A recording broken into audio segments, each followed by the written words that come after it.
Le 8 mars est la journée internationale de la femme.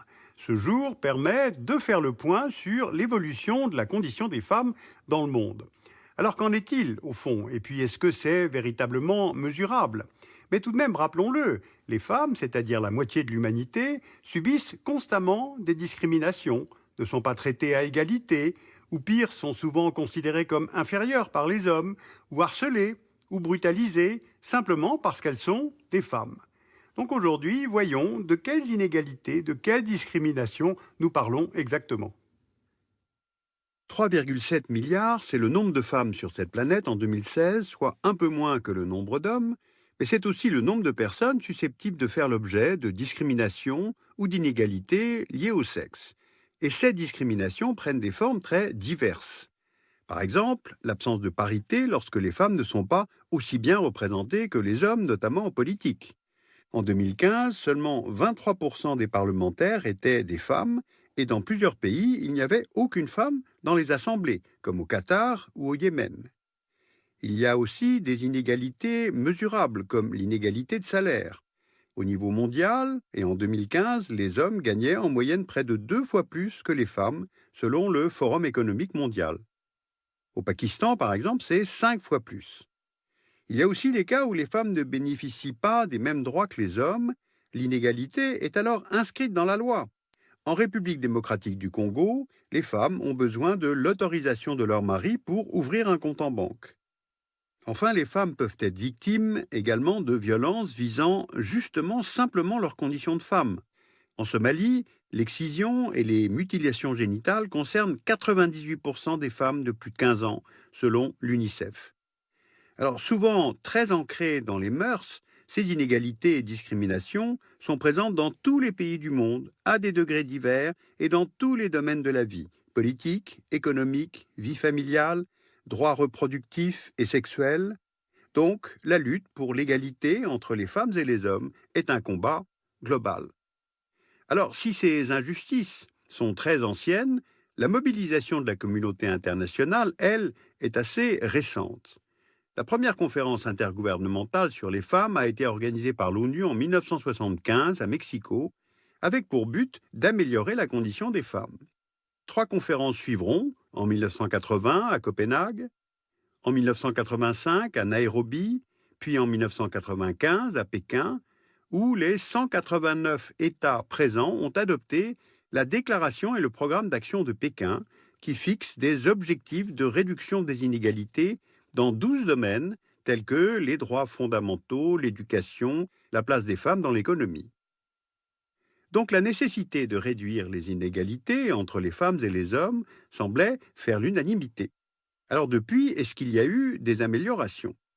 Plutôt oui, car dans certains domaines, les femmes et les hommes sont aujourd'hui quasiment à égalité.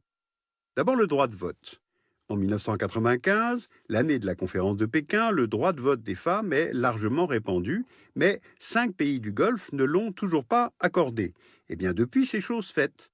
Le dernier pays à avoir pris cette décision est l'Arabie saoudite, sous la pression des printemps arabes.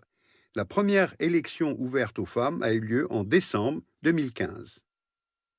Il y a aussi la parité dans l'accès à l'éducation. En 1990, pour 100 garçons inscrits à l'école primaire, on comptait 88 filles au niveau mondial. En 2013, ce chiffre est passé à 98. Au Népal, avec 109 filles pour 100 garçons, la disparité est même en faveur des filles, grâce notamment à l'octroi de bourses par l'État népalais, mais aussi grâce au soutien venant de partenaires de développement comme certaines institutions chrétiennes. Il y a donc des progrès concrets, mais ils sont en fait à nuancer, car on observe aussi de véritables reculs, comme pour l'égalité de revenus. Selon un rapport du Forum économique mondial, en 2006, les femmes gagnaient en moyenne 6 000 $ par an contre 11 000 $ pour les hommes au niveau mondial. En 2015, le revenu moyen des femmes est passé à 11 000 $, il a donc augmenté, mais moins que celui des hommes qui, lui, est passé à 21 000 $. Donc l'écart de salaire entre les hommes et les femmes s'est accru, ce qui veut dire qu'il y a eu en fait un recul sur le chemin de l'égalité de revenus au niveau mondial. Et dans ce domaine, les résistances sont fortes. Si les femmes gagnent moins que les hommes, cela s'explique par des revenus moins élevés à poste égal, mais aussi par des inégalités de qualification, de type de travail effectué, ou encore par le poids des tâches domestiques qui pèsent avant tout sur les femmes. Mais il s'agit là d'une moyenne mondiale. Tous les pays n'avancent pas au même rythme. Donc voyons les bons et les mauvais élèves de la parité et de l'égalité. Pour avoir une idée, on peut utiliser le Global Gender Gap Index, réalisé par le Forum économique mondial, et qui mesure pour 145 pays l'écart existant entre les hommes et les femmes dans 4 domaines. La place dans l'économie, l'accès à l'éducation, la santé et la place en politique. Vous voyez là les résultats de l'année 2015.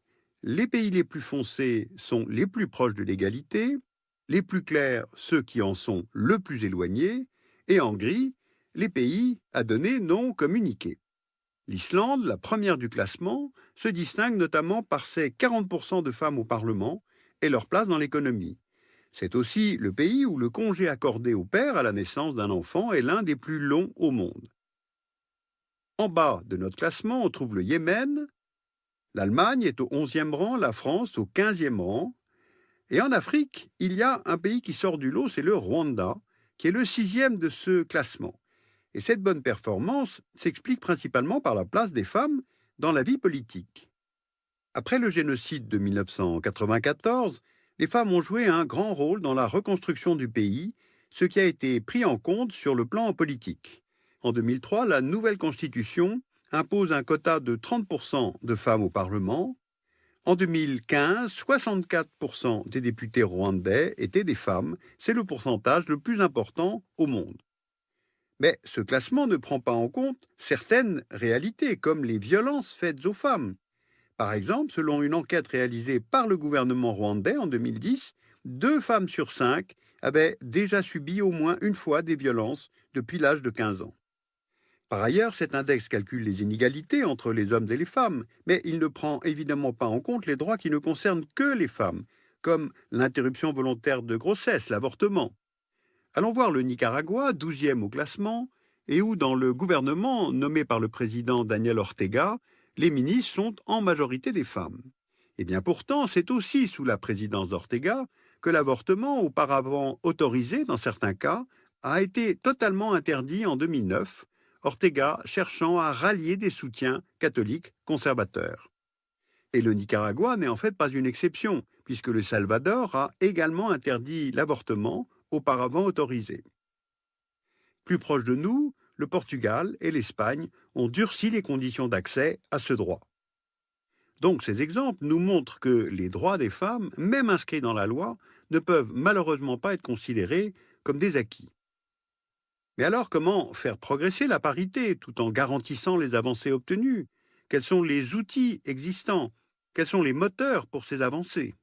Eh bien, dans le droit international, l'outil le plus connu est la Convention pour l'élimination de toutes les discriminations à l'égard des femmes, qui a été adoptée en 1979 et ratifiée par 189 États depuis. La ratification oblige les États à rendre compte de leurs progrès, mais les États ont aussi la possibilité d'émettre des réserves, c'est-à-dire de refuser d'appliquer certaines dispositions au nom de leur tradition, religion ou culture. Alors nous prenons au hasard le Qatar, qui a signé la Convention, mais refuse d'appliquer l'article 15 qui stipule que, je cite, « les États parties reconnaissent à la femme l'égalité avec l'homme devant la loi ». Fin de citation. Car pour le Qatar, cela rentre en contradiction avec la loi islamique. Au total, puisque 61 pays ont émis des réserves, la portée de cette convention, en fait, est très limitée. Donc face aux réticences des autorités à s'engager, c'est la société civile qui prend le relais et fait avancer les choses. Allons voir en Inde. En 2012, le viol et le meurtre d'une étudiante à New Delhi a entraîné une mobilisation sans précédent de la population pour réclamer des mesures protégeant les femmes. Résultat, le Parlement indien a adopté une loi durcissant les sanctions contre les personnes ayant commis un viol. Mais pour la société civile, ce n'est pas suffisant, car il reste très difficile pour les femmes de porter plainte contre leurs agresseurs parce qu'elles ont honte ou parce qu'elles ont peur des représailles. Alors plusieurs initiatives ont été lancées, dont Save City. C'est une plateforme sur Internet où les femmes peuvent signaler une agression rapidement et anonymement, afin d'identifier les zones à risque pour les femmes au niveau national ou régional, ou même à l'échelle d'un quartier.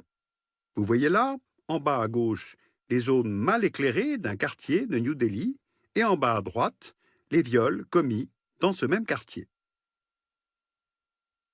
Alors que retenir de ce très vaste tour d'horizon? Le droit de vote des femmes a progressé dans le monde, la parité dans la scolarisation est quasiment achevée au niveau mondial, et ça c'est une très bonne nouvelle, car c'est une avancée qui engendre d'autres avancées par la suite. La parité dans les parlements nationaux progresse un petit peu, mais on remarque régulièrement que le Parlement français reste très masculin, pour ne pas dire carrément macho. Au niveau de l'égalité des revenus, il y a un recul au niveau mondial. Donc, les avancées ne peuvent jamais être considérées comme définitivement acquises. On le constate aujourd'hui avec le droit à l'interruption volontaire de grossesse, qui dans certains États a déjà été remis en cause. Donc, dans cette lutte constante, la mobilisation de la société civile est précieuse, car elle aide à faire émerger des lois plus favorables aux femmes. Elle aide aussi à faire évoluer les mentalités. Alors pour approfondir ce dossier, vous pouvez utilement aller sur le site internet ONU Femmes, qui est une agence des Nations Unies consacrée à la condition féminine. Et puis vous pouvez lire l'Atlas mondial des femmes, les paradoxes de l'émancipation, qui a été publié chez Autrement en partenariat avec l'Institut national d'études démographiques.